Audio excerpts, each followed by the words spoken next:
Friends, welcome to Lawmate. I am Muskan Mandhyan, your legal guide. So guys, आज के इस video में हम बात करने वाले हैं ऑर्गन्स ऑफ गवर्नमेंट के बारे में। एंड फर्स्ट ऑर्गन है legislature.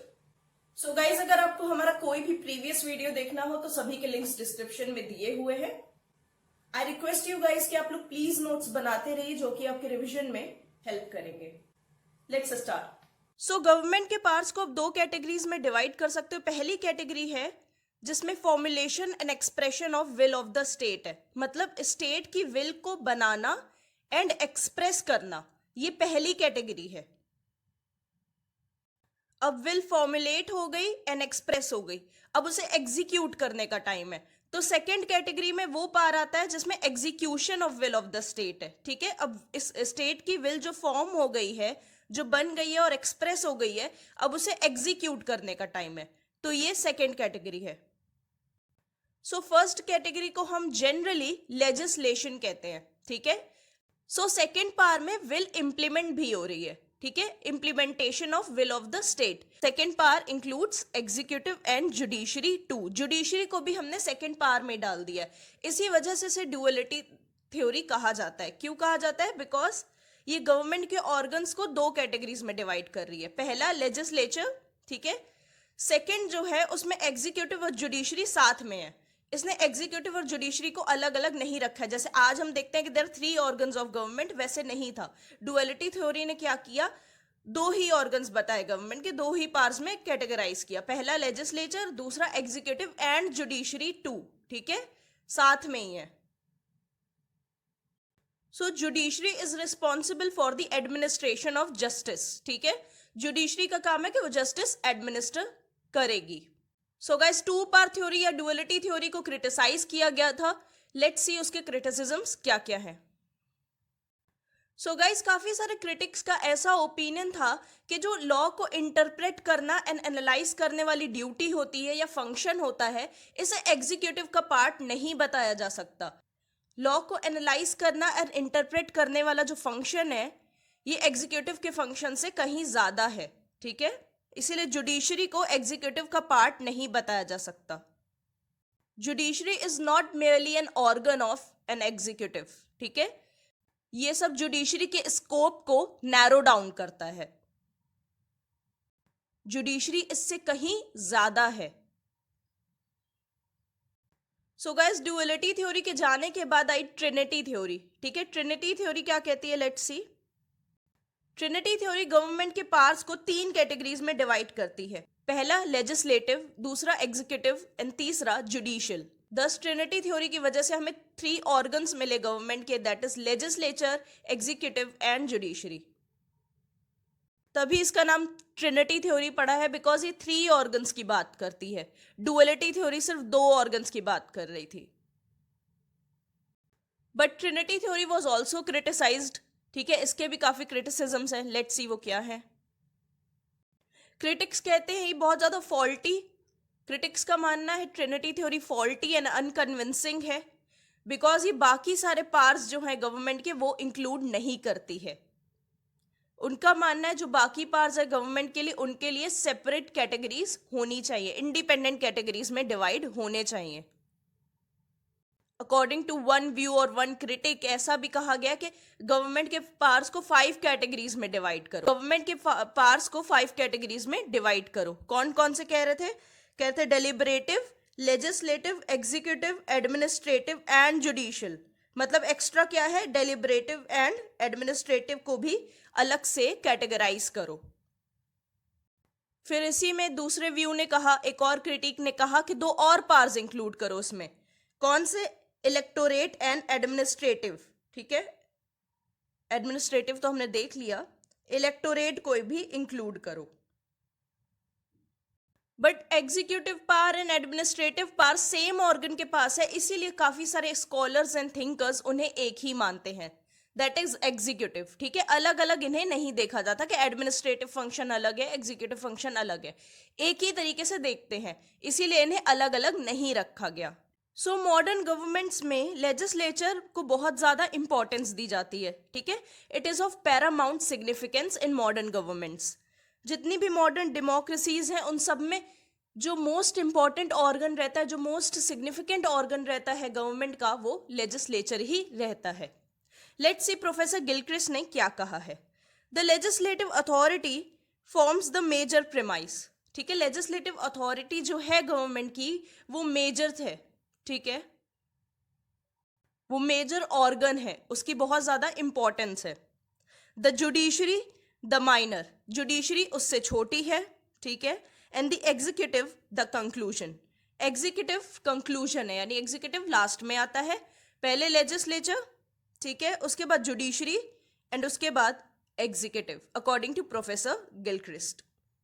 As the major premise is more important, major premise obviously major लग रहा है तो वो ज्यादा इंपॉर्टेंट है, माइनर से ज्यादा इंपॉर्टेंट है, एंड कंक्लूजन, ठीक है, पहले मेजर आएगा जो माइनर से ज्यादा इंपॉर्टेंट है, एंड माइनर जो कंक्लूजन से ज्यादा इंपॉर्टेंट है।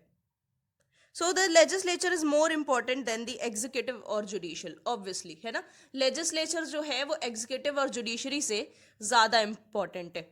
लॉजिक भी है, वो ज्यादा इंपॉर्टेंट होगा भी, बिकॉज वही तो लॉ बना रहा है ना लेजिस्लेचर अल्टीमेटली, तो वो ज्यादा इंपॉर्टेंट होगा।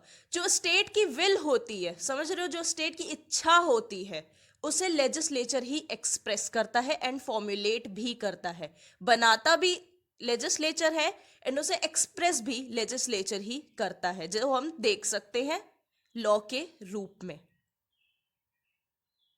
लॉ का सिंपल सा मतलब यही है, जो स्टेट की विल है उसका कंक्रीट फॉर्म जिसे तुम देख सकते हो वो लॉ है, ठीक है, लॉ को तुम फॉलो करते हो, वो एक कंक्रीट फॉर्म है। स्टेट की विल एक एब्स्ट्रैक्ट फॉर्म है जिसे छुआ नहीं जा सकता, जिसे देखा नहीं जा सकता, बट लॉ को आप इंप्लीमेंट होते हुए देख रहे हो, इसीलिए expression of the will of the state is actually law, concrete form है वो, ठीक है। गाइस, लेजिस्लेचर के कोई यूनिवर्सली एक्सेप्टेड फंक्शंस नहीं है, ठीक है, ये जो फंक्शंस है लेजिस्लेचर के, ये from country to country and constitution to constitution differ करते हैं, ठीक है। एक कंट्री में अगर लेजिस्लेचर का फंक्शन ये है तो दूसरी कंट्री में माइट भी थोड़ा अलग हो, एक कॉन्स्टिट्यूशन में अगर ऐसे दिया है तो दूसरे कॉन्स्टिट्यूशन में कुछ और दिया होगा, ठीक है, तो ये डिफर करते हैं। यूनिवर्सली एक्सेप्टेबल फंक्शंस कुछ भी नहीं है, वो किसी को नहीं पता है, ठीक है, जो हर लेजिस्लेचर पर अप्लाई हो ऐसे फंक्शंस अभी तक नहीं है। यूनिवर्सली एक एप्लीकेबल फंक्शंस लेजिस्लेचर के नहीं है, बिकॉज वो डिपेंड करता है उसे क्या रोल दिया है करने के लिए, लेजिस्लेचर का क्या रोल है, इस पे सब कुछ डिपेंड करता है, इसी से उसके फंक्शंस अलग अलग हो जाते हैं। किसी कंट्री में लेजिस्लेचर का रोल ये है तो किसी कंट्री में कुछ और होगा, है ना, इस वजह से उसके फंक्शंस डिफर करते हैं। बहुत ब्रॉडली एंड जनरली, ठीक है, बहुत ब्रॉडली एंड जनरली उसके क्या फंक्शंस होते हैं लेजिस्लेचर के, अब हम वो डिस्कस करेंगे। सो गाइस, सबसे इंपॉर्टेंट एंड सबसे basic function, most essential and primary function legislature का है फॉर्मुलेशन ऑफ लॉज, ये लॉज बनाता है, ठीक है। तो लॉज बनाने के साथ साथ और क्या क्या करता है, जो पुराने लॉज हैं उन्हें हटाता है, ठीक है, चेंजेस लेके आता है, रिप्लेस करता है old obsolete and unnecessary laws को विद न्यू लॉज, ठीक है, जो पुराने लॉज हो चुके हैं, जो ऑब्सोलीट हो चुके हैं, अब किसी काम के नहीं है आज के जमाने में, उन्हें रिप्लेस करता है नए लॉज से, ये भी काम है लेजिस्लेचर का। स्टेट की विल को एक्सप्रेस करता है लॉ बनाकर, जैसा कि हम लोगों ने डिस्कस किया था।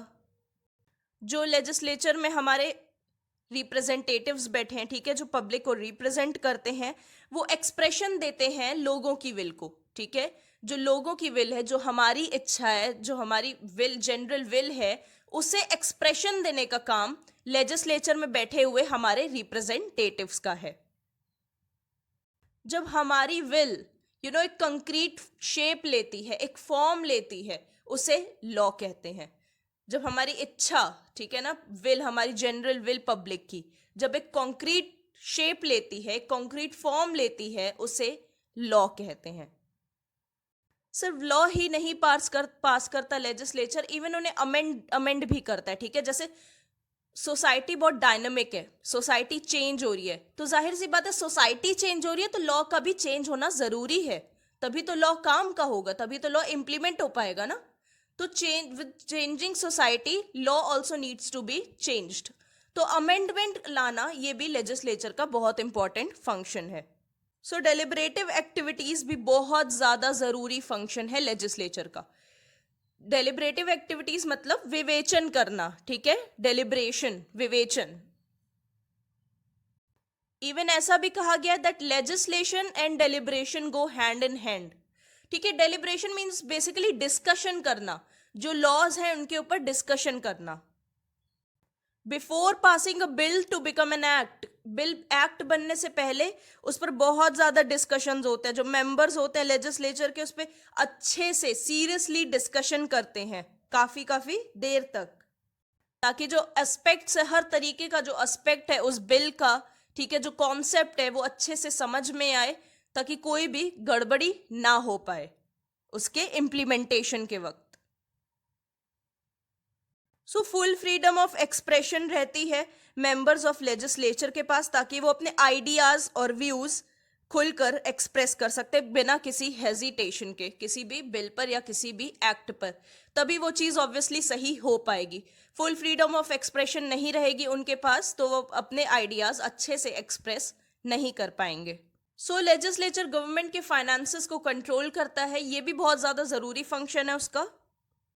सो जैसा कि लेजिस्लेचर एक रिप्रेजेंटेटिव बॉडी है हमारी, है ना, हम लोग को रिप्रेजेंट करती है, तो जाहिर सी बात है हमारा annual budget comprising income and expenditure of the government pass करती है, ठीक है। एनुअल बजट जो होता है जिसमें इनकम एंड एक्सपेंडिचर होता है गवर्नमेंट का, उसे पास करती है लेजिस्लेचर। सो किसी भी डेमोक्रेटिक गवर्नमेंट के पास ये अथॉरिटी नहीं है कि वो पब्लिक का मनी स्पेंड करे, ठीक है।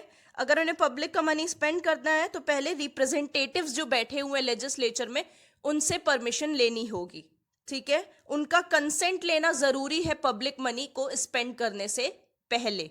जो डिस्कशन होता है बजट के ऊपर, ठीक है, वो अपॉर्चुनिटी देता है गवर्नमेंट को कि गवर्नमेंट एक्सप्लेन करे एंड डिफाइन करे कि कहाँ कहाँ पर उन्होंने पैसे को खर्च किया है, कहाँ कहाँ पर वो पैसे को खर्च करने वाले हैं, किन किन एक्टिविटीज पर पैसा लगाया जाएगा, ये गवर्नमेंट को बताना पड़ेगा, ठीक है, उन एनुअल बजट के डिस्कशन में। सो इस काम को करने के लिए, चीज करने के लिए कहाँ कहाँ गवर्नमेंट पैसा लगाएगी, इसके लिए लेजिस्लेचर कुछ कमिटीज बनाता है, ठीक है। कुछ कमिटीज होती हैं जैसे कि public accounts, select committee on national expenditure, the select committee on estimates, the select committee on statutory instruments. ये सारी कमिटीज होती हैं जो लेजिस्लेचर बनाता है पता करने गवर्नमेंट कहाँ कहाँ पैसा लगाने वाली है। दो लेजिस्लेचर कुछ एडमिनिस्ट्रेटिव फंक्शंस परफॉर्म करता है, बट वो डायरेक्टली एंड एक्टिवली पार्टिसिपेट नहीं करता है एडमिनिस्ट्रेशन में। लेजिस्लेचर कंट्रोल करता है एग्जीक्यूटिव को। So executive is responsible for all actions to legislature. जो भी काम एग्जीक्यूटिव करेगा उसके लिए वो रिस्पॉन्सिबल होगा लेजिस्लेचर को। लेजिस्लेचर उससे किसी भी चीज के बारे में सवाल कर सकता है। तो ये कंट्रोल जो है लेजिस्लेचर का वो ये कैसे एक्सरसाइज करेगा? क्वेश्चंस के थ्रू, ठीक है। क्वेश्चन पूछकर एग्जीक्यूटिव से ये कंट्रोल जो है लेजिस्लेचर एक्सरसाइज करेगा। इंटेरोगेशन के थ्रू कर सकता है, राइट।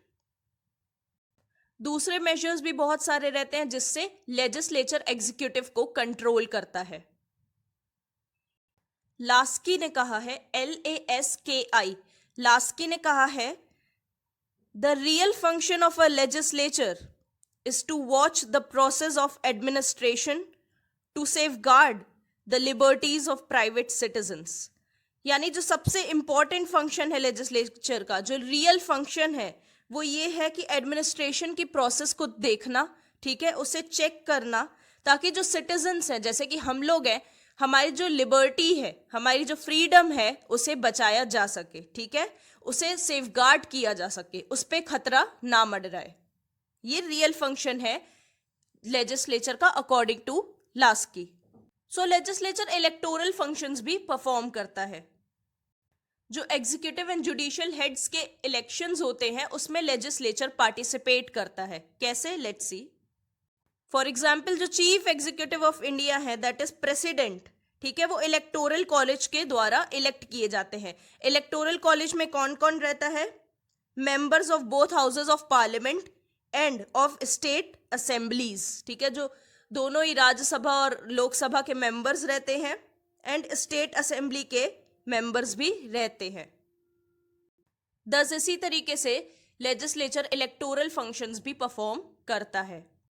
जैसा कि हमने देखा था कि ट्रिनिटी थ्योरी ने जुडिशियल फंक्शंस को एग्जीक्यूटिव फंक्शन से अलग कर दिया था, ठीक है। 3 ऑर्गन्स बताए थे गवर्नमेंट के, बट काफी बार ऐसा होता है कि लेजिस्लेचर जुडिशियल फंक्शंस भी परफॉर्म करता है। जैसे कि ब्रिटेन में House of Lords highest court of appeal है, ठीक है। House of Lords is the highest court of appeal in Britain. और इंडिया में क्या होता है? इंडिया में ये होता है कि लोकसभा या राज्यसभा प्रेसिडेंट के अगेंस्ट चार्जेस ला सकती है फॉर इम्पीचमेंट, यानी इम्पीचमेंट के लिए चार्जेस लोकसभा या राज्यसभा में प्रेसिडेंट के अगेंस्ट मूव हो सकते हैं इन इंडिया। जब राज्यसभा चार्जेस लाती है, ठीक है, चार्जेस बनाती है अगेंस्ट प्रेसिडेंट, तो लोकसभा इन्वेस्टिगेट करती है उनको, क्या ये सच भी है, क्या ये सही है, राज्यसभा की तरफ से जो चार्जेस लाए हैं अगेंस्ट प्रेसिडेंट क्या वो सही है, तो लोकसभा इन्वेस्टिगेट करती है उनको।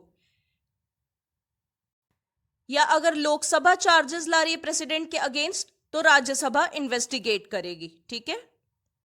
अमेरिका और इंडिया में जजेस को रिमूव किया जा सकता है by process written in constitution. Constitution में जैसी प्रोसेस दी उस प्रोसेस के थ्रू अमेरिका एंड इंडिया में लेजिस्लेचर जजेस को भी रिमूव कर सकता है। जैसा कि हम लोग ने स्टार्टिंग में डिस्कस किया था, लेजिस्लेचर पुराने लॉस को हटाता है और नए लॉस को लेकर आता है।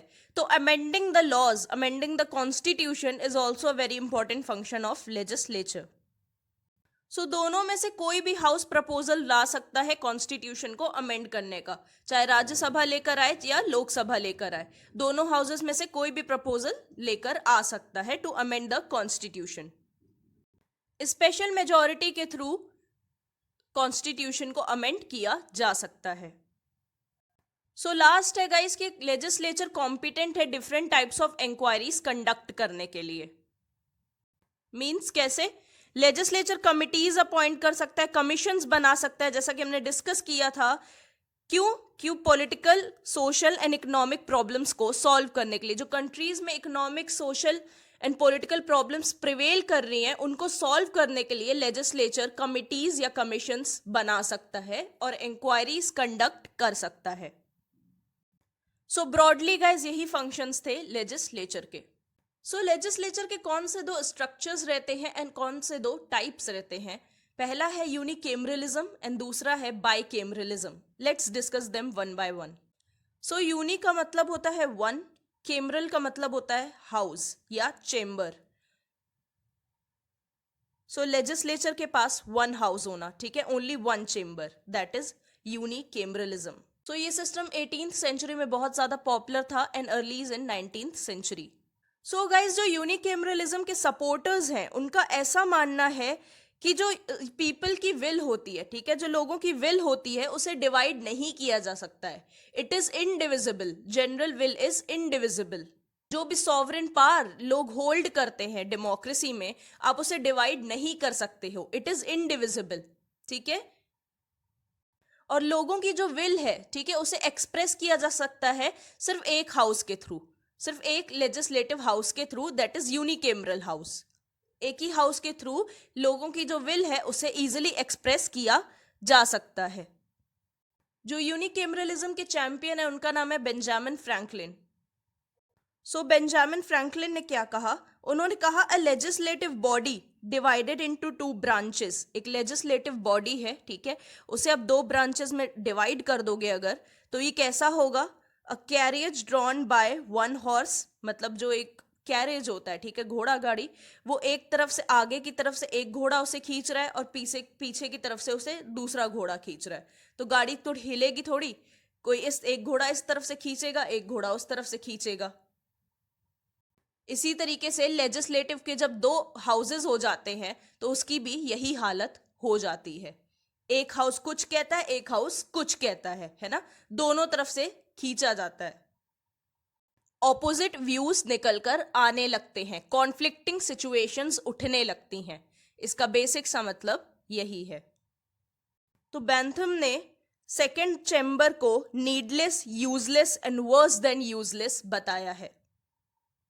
जो फेडरल स्टेट्स हैं वहां पर ये चीज आपको रेयरली मिलेगी, ठीक है। जो फेडरल स्टेट्स हैं वहां पर यूनिकेमरलिज्म आपको रेयरली देखने को मिलेगा।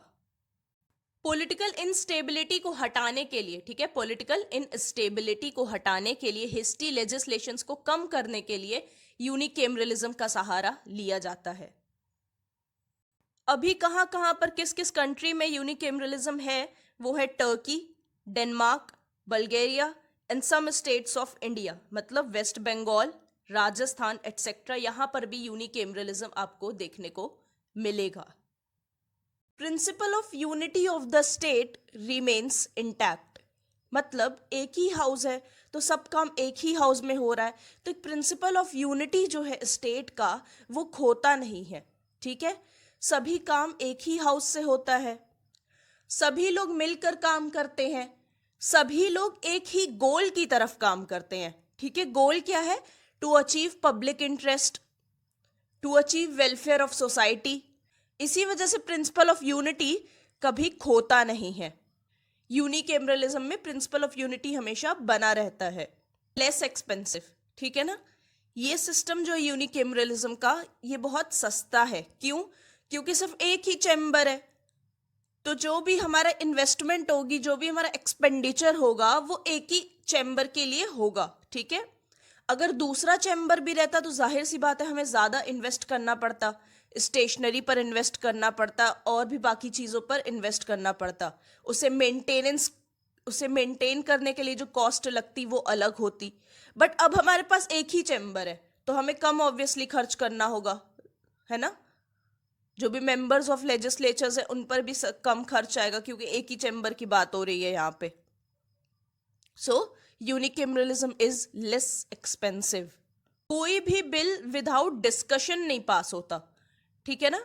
कोई भी बिल हो without discussion and deliberation on that वो पास नहीं होता। बिना विवेचन उस पर किए उसे पास किया नहीं जाता है, ठीक है।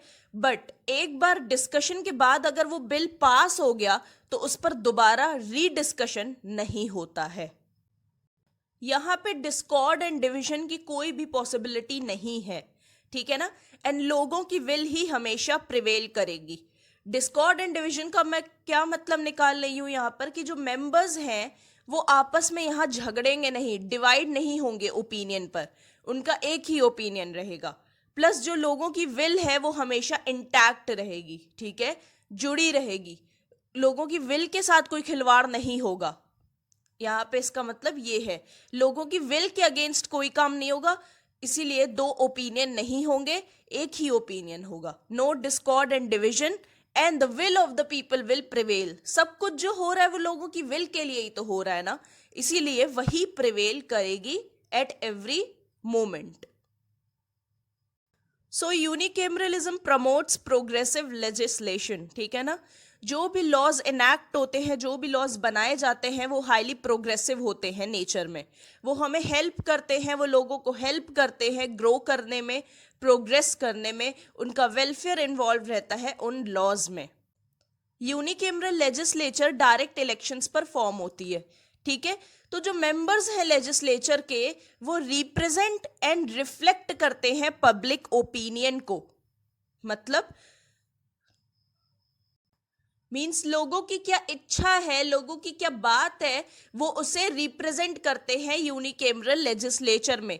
रिफ्लेक्ट करते हैं का मतलब है एज इट इज, क्या लोग चाहते हैं वो हमें बताते हैं, ठीक है। Members of legislature represent as well as reflect public opinion, यानी एज इट इज पब्लिक क्या चाहती है वो हमें दिखा देते हैं, ठीक है। They act as a mirror, एक आईने की तरह एक्ट करते हैं और हमें एग्जैक्ट चीज दिखाते हैं जो पब्लिक चाहती है। People like to follow those laws because they are highly progressive in nature. उनका वेलफेयर इन्वॉल्व रहता है, इसीलिए लोग उन्हें ओबीडियंस देते हैं, लोग उन लॉज को अच्छे से फॉलो करते हैं। Last, easy to fix responsibility. Unicameralism में रिस्पॉन्सिबिलिटी आप बहुत इजीली फिक्स कर सकते हो एंड विथ सर्टेनिटी, ठीक है। बहुत इजीली लोकेट की जा सकती है रिस्पॉन्सिबिलिटी।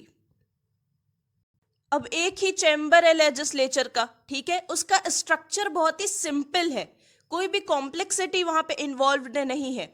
तो किसने क्या कहा है, किसने क्या किया है, या किसने क्या नहीं किया है, ठीक है, आपने कोई काम दिया वो नहीं हुआ है टाइम पर, तो आप बहुत इजीली फिक्स करते हो रिस्पॉन्सिबिलिटी, ठीक है, विद सर्टेनिटी आपको पता है कि यही इंसान है जिसने नहीं किया है, और कम टाइम में फिक्स करते हो, आपका टाइम भी इतना नहीं जाता है इन सब चीजों में। सो गाइज अब हम यूनिकेमरलिज्म के डिमेरिट्स डिस्कस करेंगे। पहला है लेजिस्लेटिव डेस्पोटिज्म।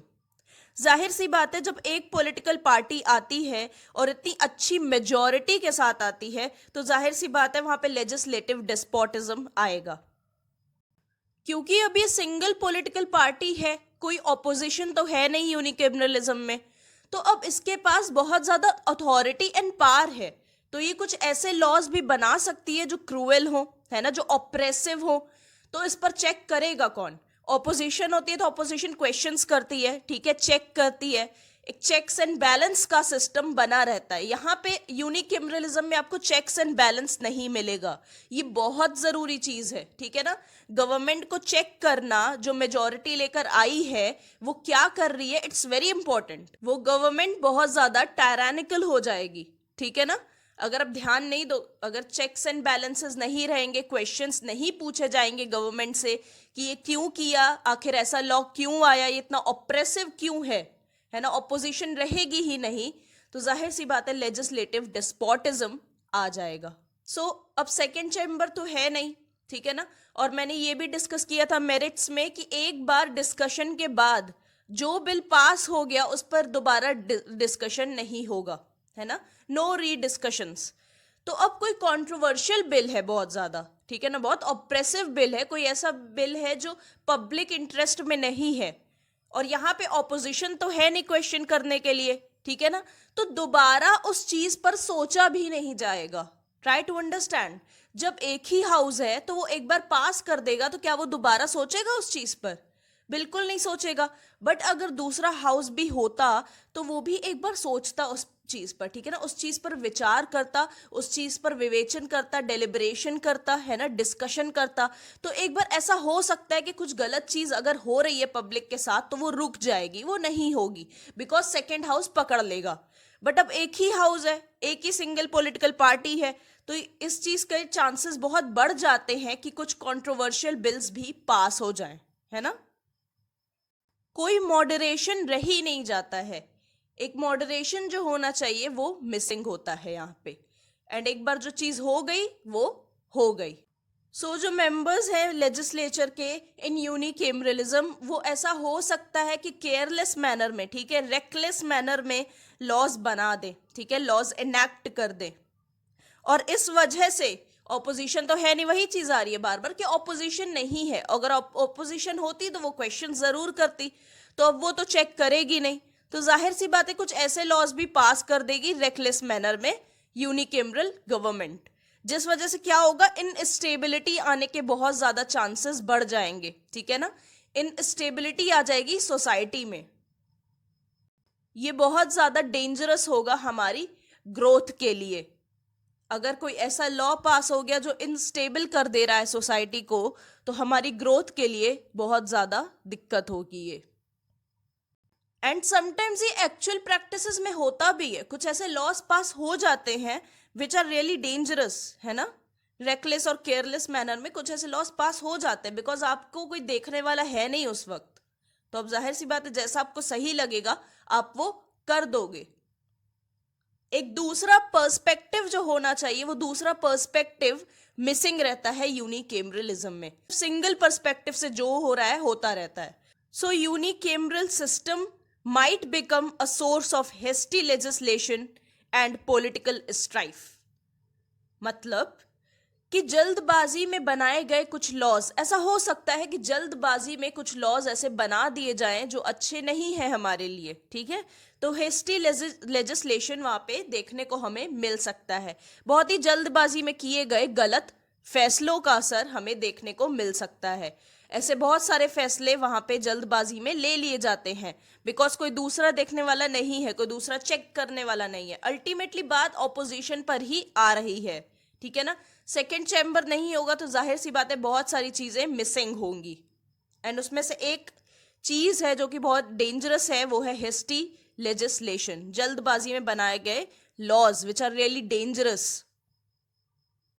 इसी वजह से पॉलिटिकल कॉन्फ्लिक्ट भी हो जाता है। अगर इंटरनली आप देखो, एक ही चेम्बर में जब लोग डिवाइड हो जाएंगे ओपिनियन पर, ठीक है ना, कोई कह रहा नहीं ये वाला लॉ पास मत करो, कोई कह रहा हाँ ये वाला पास करो, तो there is disbalance. So bi means two and cameral means house, that means two houses, means legislature of two houses. एक लेजिस्लेचर में जब दो हाउसेस हो या दो चैम्बर्स हो। जो मॉडर्न लेजिस्लेचर्स हैं, ठीक है ना, जो मॉडर्न लेजिस्लेचर्स हैं वो जनरली बाय केमरल होते हैं, यानी उनमें दो हाउसेस होते हैं। सो ये कहाँ कहाँ देखने को मिलता है हमें? ग्रेट ब्रिटेन में, फ्रांस में, इंडिया में, यूएसए में, ऑस्ट्रेलिया में एंड मेनी अदर कंट्रीज। थोड़ी सी ब्रीफ हिस्ट्री देख लेते हैं बाइकेमरलिज्म की। सो गाइज, ये जो वर्ड पार्लियामेंट है, ठीक है, ये पहली बार यूज किया था एडवर्ड वन ने इन 1295। इन 1295 Edward one used the word parliament for the first time. इनसे पहले भी किसी ने किया था, बट हम इन्हें ज्यादा देखते हैं। सो समय के साथ साथ जो बड़े लैंड होल्डर्स थे एंड नोबल्स थे वो अपनी मीटिंग करने लगे पार्लियामेंट में, ठीक है, और जो उनसे नीचे वाले थे, जो उनसे कम रैंक पर थे, वो पार्लियामेंट ना अटेंड करके अपनी मीटिंग अलग से करने लगे। इसी तरीके से दो हाउसेस फॉर्म हुए। कौन से दो houses? House of lords and house of commons. So guys, मैं आपको बताना चाहूंगी कि हमारे यहाँ upper house and lower house नहीं बोला जाता है, हमारे यहाँ बोला जाता है राज्यसभा एंड लोकसभा। हाँ, नॉर्मल टर्म्स में या जनरली हम ये चीजें यूज करते हैं upper house and lower house, but correct terminology अगर आप देखो, टेक्निकली भी देखो, तो हम कहेंगे Rajya Sabha and Lok Sabha as per constitution, जो कॉन्स्टिट्यूशन में भी लिखा हुआ है। सो मॉडर्न स्टेट्स में हमें, ज्यादातर मॉडर्न स्टेट्स में हमें बाइकेमरलिज्म देखने को मिलता है। यही bicameral system of legislature prevalent है ज्यादातर मॉडर्न स्टेट्स के अंदर। इस वक्त इसी को सबसे ज्यादा रिकॉग्निशन मिला हुआ है। सो अब हम बाइकेमरलिज्म के मेरिट्स डिस्कस करेंगे। सो यूनिकेमरलिज्म में हमने देखा वन साइडेड ओपिनियन की वजह से गलत लेजिस्लेशंस भी पास हो जाते थे, है ना, डिसबैलेंस्ड फॉर्म था वो। वहां पे हेस्टी लेजिस्लेशन देखने को मिलता था, डिसबैलेंस रहता था, है ना, एंड बहुत जल्दबाजी में फैसले ले लिए जाते थे जो वन साइडेड ओपिनियन रहते थे, ठीक है, वन साइडेड ओपिनियन की वहां पे वैल्यू रहती थी। बट बाइकेमरलिज्म में ऐसा नहीं है, यहाँ पे बहुत सक्सेसफुली एंड इफेक्टिवली ब्रेक लगाया जा सकता है हेस्टी लेजिस्लेशंस के ऊपर, है ना। जो भी ऑप्रेसिव लेजिस्लेशंस हैं, जो भी ऑप्रेसिव लॉज हैं या जल्दबाजी में किए गए फैसले हैं, तो यहाँ पे सक्सेसफुली एंड इफेक्टिवली आप उन चीजों को रोक सकते हो। यहाँ पे चेक्स एंड बैलेंस का प्रिंसिपल बहुत वाइडली प्रिवेल करता है, ठीक है ना। Remember, checks and balances, checks and balances मतलब जो सेकेंड चैम्बर होता है वो चेक करता है कहीं यहाँ पे जल्दबाजी में तो लॉ पास नहीं हो गया, अच्छे से डिस्कशन हुआ, इस पे क्वेश्चंस किए गए, अगर नहीं किए गए तो सेकेंड हाउस क्वेश्चन करेगा अच्छे से, ठीक है, आपको पॉइंट आउट करेगा कि गवर्नमेंट ने ये क्या बनाया है, अच्छा पिछले साल तो ऐसा नहीं था, तो इस साल ऐसा क्यों है, ऐसे लॉस क्यों लाए जा रहे हैं, ये वेलफेयर में नहीं है पब्लिक के, एटसेट्रा एंड एटसेट्रा, है ना। कोई भी इन्फ्लुएंस यहाँ पे प्रिवेल नहीं करता है, ठीक है ना, चेक कर, यहाँ पे इन्फ्लुएंस में आके कोई भी लॉ पास नहीं किया जा सकता, ये बहुत अच्छी चीज है बाइकेमरलिज्म की, ठीक है। सेकेंड चैम्बर काफी हद तक कंट्रोल करता है कि कोई गलत चीज ना हो पब्लिक के साथ, ठीक है, पब्लिक की विल के साथ खिलवाड़ नहीं होना चाहिए। सो जो अपर हाउस के मेंबर्स रहते हैं वो काफी टाइम से उस हाउस में, ठीक है, काफी टाइम से हर चीज को देख रहे हैं, और जो लोअर हाउस वाले हैं वो अभी अभी इलेक्ट हुए हैं, ठीक है, वो अभी अभी इलेक्ट हुए हैं, तो एक तरीके से एक गार्जियन का काम करता है अपर हाउस लोअर हाउस के लिए। It acts as a upper house acts as a guardian for lower house, ठीक है। अपर हाउस एक तरीके से गाइड करता है लोअर हाउस को कि ऐसे फैसले लो, ऐसे फैसले लो, ये चीज मत करो, वो चीज मत करो, जिस वजह से काफी हद तक स्टेबिलिटी बनी रहती है सिस्टम में। आप ये भी कह सकते हैं कि upper house acts as a watch dog, ठीक है। Upper house acts as a watch dog over for lower house. Upper house acts as a watch dog for lower house, वो चेक करता रहता है, वॉच करता रहता है कि लोअर हाउस क्या कर रहा है, कैसे कर रहा है, which is very important in a democracy. So unicameralism में हमने देखा था जो गवर्नमेंट आई है, ठीक है ना, जो मेजोरिटी लेके गवर्नमेंट फॉर्म हुई है, वो काफी टाइम टायरेनिकल साबित होती है, ठीक है ना। वो अपनी अथॉरिटी दिखाने की कोशिश करती है लोगों के ऊपर। बट बाइकेमरलिज्म में ये जो टायरनी ऑफ मेजोरिटी है, ठीक है ना, अपर चेम्बर, ये जो टायरनी ऑफ मेजोरिटी है उसे न्यूट्रलाइज कर देता है। न्यूट्रलाइज कर देता है मतलब इनएक्टिव कर देता है या इनइफेक्टिव कर देता है, ठीक है, इनएक्टिव या इनइफेक्टिव। टायरेनिकल का मतलब होता है ऑथोरिटेरियन, ठीक है, ऑप्रेसिव। सो जो इमोशनली, ठीक है ना, फैसले ले लिए जाते हैं लोअर हाउस द्वारा, उस पर जो अपर हाउस है लोगों का ध्यान खींचता है, लोगों को बताता है कि देखो ये शॉर्टकमिंग्स हैं इसकी, इस बिल के ये डीमेरिट्स हैं जो जल्दबाजी में लोअर हाउस ने पास कर दिए और इन पर ध्यान दिया ही नजरअंदाज कर दिए एक तरीके से। तो ये उन चीजों को चेक करता है। सो पब्लिक ओपिनियन की रिस्पेक्ट करते हुए अपर हाउस लोअर हाउस को बताता है कि क्या क्या चीजें गलत है एंड क्या क्या चीजें सही होनी चाहिए। मेजॉरिटी लेकर आई है गवर्नमेंट, दैट डजेंट मीन कि वो कुछ भी करेगी, है ना। यही है कि अपर हाउस इतना चेक करता है लोअर हाउस को। बाइकेमरलिज्म में आपको रिप्रेजेंटेशन लार्ज स्केल पर देखने को मिलेगा, मतलब जो वेरियस इंटरेस्ट ग्रुप्स हैं, ठीक है, या माइनॉरिटीज हैं या प्रोफेशनल इंटरेस्ट हैं, उन सबको रिप्रेजेंटेशन मिलेगा, यानी उन सबके लिए कुछ ना कुछ किया जाएगा। बिकॉज सेकेंड चेम्बर भी है ना, तो ज्यादा प्रेशर नहीं पड़ता लोअर चेम्बर पर। सभी के इंटरेस्ट का ध्यान रखा जाता है, ठीक है, because representation is at wide scale, because representation is on wide scale, इसीलिए सभी को रिप्रेजेंटेशन मिलता है अच्छे से। एंड इवन आपने देखा होगा कि राज्यसभा में प्रेसिडेंट हमारे 12 मेंबर्स को नॉमिनेट करते हैं, है ना, इन वेरियस फील्ड्स। तो ये भी फायदा है कि हमें विविधता देखने को मिलती है। सेकेंड चेम्बर होने की वजह से हमें विविधता देखने को मिलती है, बिकॉज प्रेसिडेंट नॉमिनेट करते हैं 12 मेंबर्स को, according to Indian legislature 12 members को नॉमिनेट करते हैं president in fields like arts, science, है ना, सोशल वर्क। तो ये काफी अच्छा रहता है कंट्री के प्रोग्रेस के लिए, है ना, एंड लोगों के वेलफेयर के लिए, क्योंकि अब हमें डाइवर्स ओपिनियन मिल रहा है, हमें अलग अलग फील्ड से ओपिनियन मिल रहा है। अगर आर्ट्स पे ऊपर कोई लॉ बनना होगा तो आर्ट्स वाले जो होंगे वो बताएंगे कि इस फील्ड में ऐसा होना चाहिए या ऐसा होना चाहिए, वो अच्छे से क्वेश्चन कर पाएंगे। साइंस की फील्ड से कुछ हो रहा होगा तो वो क्वेश्चन कर पाएंगे जो साइंस से नॉमिनेट होकर आए हैं। तो ये सारी चीजें बहुत अच्छी हैं एंड डाइवर्सिफाइड ओपिनियन देती हैं हमें, है ना। सो यूनिकेमरलिज्म में क्या था, सिंगल पार्टी होने की वजह से पॉलिटिकल डेस्पोटिज्म या लेजिस्लेटिव डेस्पोटिज्म हमें देखने को मिला था। बट बाइकेमरलिज्म में ऐसा कुछ भी नहीं है, यहां पे सिंगल पार्टी डेस्पोटिज्म प्रिवेल कर ही नहीं सकता। यूनिकेमरल सिस्टम में ना एक नेचुरल टेंडेंसी होती है ऑटोक्रेटिक मैनर में बिहेव करने की, ठीक है। ऐसा क्यों होता है, नेचुरल टेंडेंसी क्यों आ जाती है, बिकॉज एक सिंगल पार्टी है। जब आप पर कोई ध्यान होगा ही नहीं, जब आप पर कोई चेक करेगा ही नहीं, तो आप अपनी मर्जी की अल्टीमेटली करने लग जाओगे।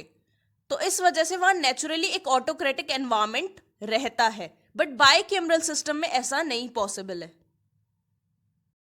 आपको ये डिफरेंस क्लियर होना जरूरी है यूनिकेमरल एंड बाइकेमरल सिस्टम में, ताकि आप अच्छे से कॉन्सेप्ट को कंज्यूम कर पाओ एंड उसे समझ पाओ।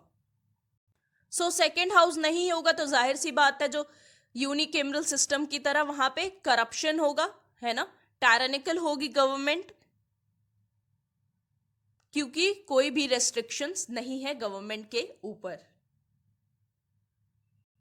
एंड इवन जो यूनिकेमरल सिस्टम में लॉज बने हैं वो लोगों की फ्रीडम भी छीन सकते हैं। काफी बार ऐसा हो सकता है, जल्दबाजी बनाए गए लॉज या हेस्टी लेजिस्लेशंस की वजह से एंड ऑप्रेसिव लेजिस्लेशंस की वजह से लोगों की फ्रीडम ही छिन गई, ऐसा भी हो सकता है। बट बाइकैमरल सिस्टम में क्या होता है, there are checks and balances simultaneously, है ना। एक हाउस दूसरे हाउस को चेक करता है, ऐसा नहीं सिर्फ अपर हाउस लोअर हाउस को चेक करेगा, लोअर हाउस भी अपर हाउस को काफी बार चेक करता है, विच इज वेरी इंपॉर्टेंट। क्योंकि अगर एक हाउस दूसरे हाउस को चेक नहीं करेगा तो फिर एक हाउस पावरफुल हो जाएगा, दूसरे हाउस के ऊपर हावी होने लगेगा, है ना। तो साइमल्टेनियसली चेक्स एंड बैलेंसेस यहां पे प्रिवेल करते हैं। सो सेकेंड चैम्बर लोगों की लिबर्टी को प्रोटेक्ट करता है, ठीक है, और ऑटोक्रेटिक एनवायरमेंट से बचाता है कि ऑटोक्रेटिक नहीं होना चाहिए कोई भी लॉ, है ना, लोगों के अगेंस्ट नहीं होना चाहिए, लोगों का इंटरेस्ट प्रोटेक्ट होना चाहिए, उनकी फ्रीडम ना छिने, इसका पूरा पूरा ध्यान रखता है second chamber. So modern states का जो नेचर है वो वेलफेयर का है, ठीक है। Modern states are welfare states in nature. तो जाहिर सी बात है जो वर्क एंड फंक्शनिंग है लेजिस्लेचर की वो काफी बदली है एंड काफी इंक्रीज भी हुआ है काम। वेलफेयर स्टेट है तो जाहिर सी बात है पब्लिक के लिए बहुत कुछ करना होगा, तो काम आपका इंक्रीज होगा, आपके फंक्शंस बदलेंगे, बहुत हद तक आपके फंक्शंस में चेंज आएगा, है ना। तो जो सिंगल हाउस है यूनिकेमरल सिस्टम में, जैसा कि हम देखते हैं, वो इतने सारे काम करने में अनसक्सेसफुल हो जाता है, ठीक है। जो भी बिल्स डिस्कस होते हैं वो दोबारा डिस्कस होने वाले नहीं है। एक थॉरो डिस्कशन जो होना चाहिए एक बिल के ऊपर, एक बहुत ही एक्यूरेट डिस्कशन जो होना चाहिए, वो यूनिकेमरल सिस्टम में हो नहीं पाता, क्योंकि आपके पास इतना काम हो जाता है, आप ओवरबर्डन हो जाते हो, है ना। ओवरबर्डन के वहां पे चांसेस हैं जो यहाँ पे हमें देखने को नहीं मिलता है। यहाँ पे ऐसा नहीं है, यहाँ पे बहुत ज्यादा एक्यूरेसी है, ठीक है, एक्यूरेट काम होता है यहाँ पर। ऐसा क्यों होता है, बिकॉज सेकेंड चैम्बर है तो वर्क डिवाइड हो जाता है कि नहीं, काम अब डिवाइडेड है, अब दो हाथ है हमारे पास, तो हम ज्यादा अच्छे से काम कर पाएंगे। एक हाथ होगा तो जाहिर सी बात है ज्यादा टाइम लगेगा, कुछ चीजें गलत भी हो जाएंगी, तो वो बाइकैमरलिज्म में अब नहीं हो सकता। So under this system the work is performed with full care and accuracy, पूरी पूरी केयर के साथ, ठीक है, नो रेकलेस बिहेवियर एंड पूरी एक्यूरेसी के साथ काम होता है। सो फेडरल नेशंस के लिए, है ना, बाइकैमरलिज्म इनएविटेबल है, it can not be avoided, as well as बहुत ज्यादा एडवांटेजेस है, बिकॉज ये वाइड स्प्रेड रिप्रेजेंटेशन हमें देता है। कैसे हमें वाइड स्प्रेड रिप्रेजेंटेशन मिलता है, वो ऐसे मिलता है कि जो लोअर हाउस है वो हमें लोगों की विल को रिप्रेजेंट करता है ना, पूरे नेशन के इंटरेस्ट को रिप्रेजेंट करता है एज अ होल जो लोअर हाउस है, एंड अपर हाउस जो है वो रिप्रेजेंट करता है एंड प्रोटेक्ट करता है फेडरल यूनिट्स का इंटरेस्ट, यानी जो स्टेट्स का इंटरेस्ट है, जो नेशन का इंटरेस्ट है, वो तो हमें देखने को मिल रहा है फर्स्ट चैम्बर में, है ना, यानी लोअर हाउस उन्हें प्रोटेक्ट कर रहा है, बट जो सेकंड चैम्बर है वो प्रोटेक्ट कर रहा है स्टेट्स का इंटरेस्ट, स्टेट्स को रिप्रेजेंट कर रहा है, जो फेडरेटिंग यूनिट्स है, ठीक है, वो उन्हें रिप्रेजेंट कर रहा है।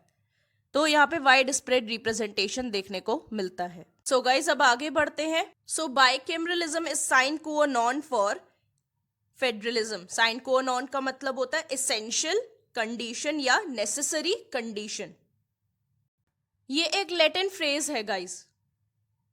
सो गाइस जो फेडरेटिंग यूनिट्स रहती हैं, ठीक है, वो अपनी आइडेंटिटी सेपरेट रखना चाहती हैं, है ना, वो अपनी जो स्टेट्स होते हैं वो अपनी आइडेंटिटी अलग रखना चाहते हैं, ऑटोनॉमस यूनिट्स रहते हैं वो, एंड ये चीज बहुत अच्छे से पॉसिबल हो पाती है बाइकैमरलिज्म में, बिकॉज जो लोअर हाउस है वो लोगों को रिप्रेजेंट करता है, ठीक है ना, जो लोगों को रिप्रेजेंट करता है, लोकसभा, हम क्या कहते हैं, लोकसभा, है ना, लोक को रिप्रेजेंट करता है, जो लोग हैं उन्हें रिप्रेजेंट करता है, उनका इंटरेस्ट रिप्रेजेंट करता है। और जो आपका अपर चैम्बर है राज्यसभा, वो स्टेट्स के रिप्रेजेंटेटिव्स वहां पर बैठते हैं, है ना, स्टेट्स के जितने भी रिप्रेजेंटेटिव्स हैं वो राज्यसभा में बैठते हैं, तो वो स्टेट्स को रिप्रेजेंट करते हैं। सो लोअर हाउस जो है वो नेशनल प्रिंसिपल को रिप्रेजेंट करता है, अपर हाउस है वो आपके फेडरल प्रिंसिपल को रिप्रेजेंट करता है। National principle lower house, federal principle upper house. So bicameralism में बहुत इजीली इंडिविजुअल फ्रीडम को प्रोटेक्ट किया जा सकता है डेस्पोटिज्म से, ठीक है। सो अब यहाँ पे सिंगल ओपिनियन तो है नहीं, है ना, सिर्फ एक ही जगह पे चीजें कलेक्ट नहीं हो रही है, चीजें डिवाइडेड है। सो सेकेंड चैम्बर काफी हद तक बैलेंस करता है, इट्स अ बैलेंसिंग व्हील आप कह सकते हो, है ना, बैलेंस करता है हर चीज को, and concentration of law making process नहीं हो पाता है वहां पे। मतलब कंसेंट्रेशन क्या, एक जगह चीजें इकट्ठी नहीं हो रही, लॉ मेकिंग की जो प्रोसेस है वो डिवाइडेड है एंड बैलेंस्ड है, ठीक है। तो अथॉरिटी प्रिवेल यहाँ पे नहीं करती है एंड इंडिविजुअल की फ्रीडम का पूरा पूरा ध्यान रखा जाता है। So freedom is the basic pillar of democracy, है ना, फ्रीडम मतलब एक सबसे बेसिक पिलर है डेमोक्रेसी का, लोकतंत्र का। तो अगर ये प्रैक्टिकल, रियल एंड एवरलास्टिंग कब बनेगा, है ना, हकीकत में ऐसे आप कैसे दिखाओगे, ये कब तक रहेगा, कितना चलेगा, कितनी रियलिटी है इस बात में, ये तब तक साबित नहीं हो सकेगा जब तक कंसेंट्रेट रहेगी पावर एक ही जगह पे। लॉ मेकिंग पावर, ठीक है, should be divided, it should not be concentrated to one single authority, otherwise there will be despotism. So ये जो फ्रीडम है डेमोक्रेसी में जिसकी इतनी ज्यादा जरूरत है, ये हकीकत इसीलिए बन पाती है क्योंकि पॉलिटिकल पावर इज डिवाइडेड, है ना, political power is divided, it is not concentrated, एक जगह पे इकट्ठी होके नहीं है, पावर डिवाइड हो चुकी है, इसीलिए अथॉरिटी रूल प्रिवेल नहीं करेगा और पूरी पूरी फ्रीडम रहेगी, लॉज भी अच्छे से बन के सामने आएंगे। सो गाइज अब हम देखेंगे डीमेरिट्स क्या है बाइकेमरलिज्म के। सो काफी सारे कॉन्स्टिट्यूशनलिस्ट्स का ऐसा मानना है कि जो सेकेंड हाउस है वो एक्स्ट्रा है ना, वो एक एक्स्ट्रा बर्डन है हमारे कंट्री पर, क्योंकि एक तरह से ये कॉम्प्लिकेशंस ऐड करता है स्ट्रक्चर में, गवर्नमेंट के स्ट्रक्चर में एक तरह की कॉम्प्लेक्सिटी ऐड करता है सेकेंड चैम्बर। जैसा कि मैंने आपको जेरेमी बेंथम के बारे में बताया था, उन्होंने कहा था second chamber is needless, useless and worse than useless, है ना। कुछ मॉडर्न थिंकर्स जैसे कि Laski, LASKI, they are not in favour of bicameral system of legislature, ठीक है, ये लोग फेवर नहीं करते हैं बाइकेमरलिज्म को।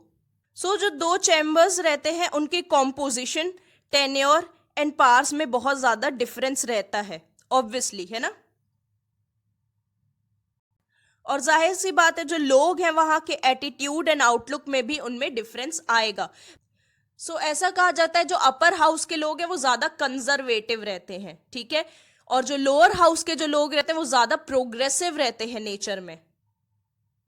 अपर हाउस में आपको ज्यादा परिवर्तन देखने को नहीं मिलेगा बिकॉज कंजर्वेटिव लोग हैं, है ना, रूढ़िवादी हैं काफी हद तक, बट जो लोअर हाउस के लोग हैं काफी ज्यादा प्रोग्रेसिव हैं नेचर में अपने, है ना।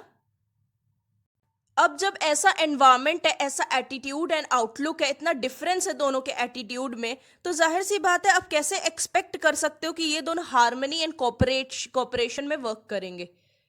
क्या ये लोग हार्मनी में वर्क कर पाएंगे, क्या कोऑपरेट कर पाएंगे एक दूसरे से, बैलेंस्ड वे में वर्क कर पाएंगे? यहाँ पे तो सिर्फ कॉन्फ्लिक्ट्स ही होते रहेंगे, कॉन्फ्लिक्टिंग सिचुएशंस आएंगी क्योंकि दोनों के सोचने का तरीका ही अलग है, एक बिल्कुल कंजर्वेटिव है, एक इतना प्रोग्रेसिव है। सो यहाँ पे अलग अलग ओपिनियन होने की वजह से कॉन्फ्लिक्टिंग सिचुएशंस उठती हैं। कभी कभी यहाँ पे एंटेगोनिज्म देखने को मिलता है, ANTAGONISM,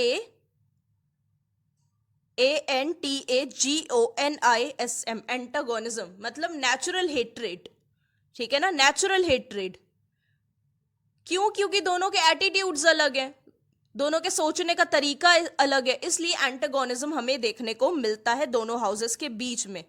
एंड कभी कभी कुछ अचीव तो होता नहीं है किसी चीज पर एंड टाइम बहुत ज्यादा वेस्ट हो जाता है, डिस्कशन के चक्कर में इतने सारे कॉन्फ्लिक्ट्स होते हैं कि कभी किसी बिल पर कुछ अचीव नहीं होता, किसी कंक्लूजन पर नहीं पहुंचते एंड टाइम बहुत ज्यादा वेस्ट हो जाता है because of differences of opinion. Same चीज सेकेंड चैम्बर में आपको लॉस ऑफ अग्रीमेंट देखने को मिलेगा। दैट मीन्स मेजॉरिटी जो है वो एक्सेप्ट नहीं करती है सेकेंड चैम्बर को। कॉज ऑफ डिस्कॉर्ड सेम चीज, ओपिनियंस डिवाइड हो जाते हैं ना। जो लोग हैं जो सेकेंड चैम्बर में और फर्स्ट चैम्बर में बैठे हुए हैं उनके ओपिनियंस अलग अलग हैं, तो जाहिर सी बात है डिवीजन हो ही जाएगा, डिस्कॉर्ड आएगा ही आएगा, फाइट्स होगी, कॉन्फ्लिक्ट्स उठेंगे ही उठेंगे। तो नुकसान किसे होगा? पब्लिक को होगा, है ना। उनकी विल जो है, पब्लिक की जो विल है एक तरह से पैरालाइज हो जाती है, आप कह सकते हो इनएक्टिव हो जाती, किसी काम की नहीं रह जाती है। क्योंकि जब आप कॉन्फ्लिक्टिंग इतनी सिचुएशन उठ रही है तो लोगों की विल का होगा ही क्या, उस पर ध्यान ही नहीं जाएगा, लोगों के वेलफेयर के ऊपर जरा सा भी ध्यान जाएगा ही नहीं।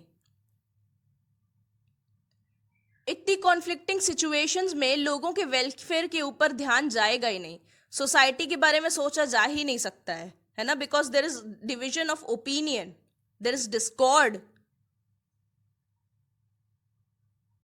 इतने आर्ग्यूमेंट्स होते हैं कि कोई एक्शन लेने का टाइम बचता ही नहीं है, एकदम इनएक्टिव हो जाता है सब कुछ। इतने टाइम तक आर्ग्यूमेंट्स चलते रहते हैं किसी बिल पर, इतने टाइम बाद कोई बिल पास हो पाता है।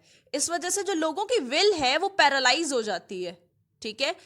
लैक ऑफ अग्रीमेंट होता है वहां पे, लैक ऑफ हार्मनी आ रही है, डिस्कॉर्ड है।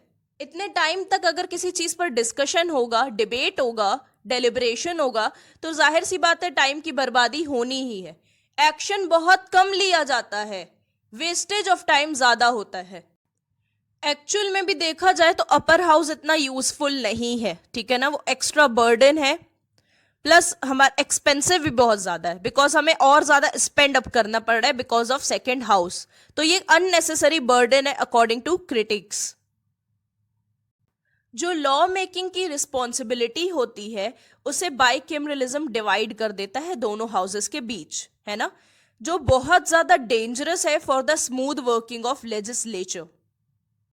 क्यों? क्योंकि फर्स्ट चेम्बर जो है बहुत ज्यादा केयरलेस एंड आइडल हो जाता है, ठीक है। लेजीनेस देखने को मिलती है मेंबर्स में, एक केयरलेसनेस देखने को मिलती है।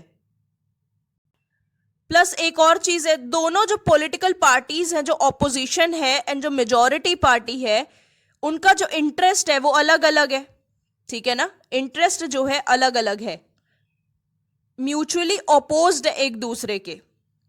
फ्रीक्वेंट कॉन्फ्लिक्ट्स होना, डेडलॉक्स होना, ये जाहिर सी बात है, डेडलॉक्स एंड फ्रीक्वेंट कॉन्फ्लिक्ट्स वहां पे होंगे ही होंगे, क्योंकि दोनों पार्टीज के इंटरेस्ट ही अलग है, एक ऑपोजिशन है, एक मेजॉरिटी वाली है, ठीक है।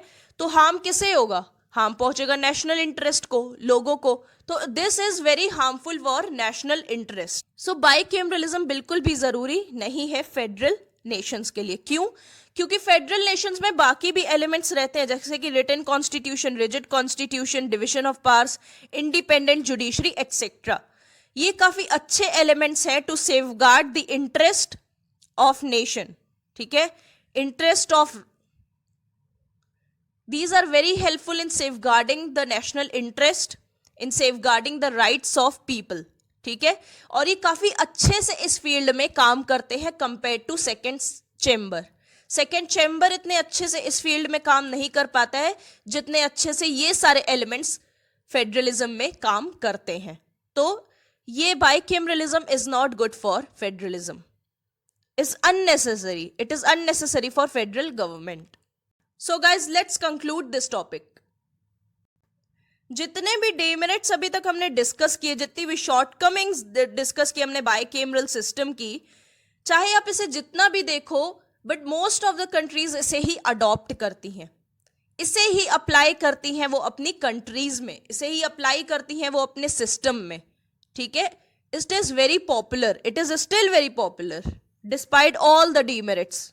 ये जो मैक्सिम है, it is always better to have 2 hands and 2 eyes instead of 1 hand and 1 eye, is always true in the context of legislature too, है ना।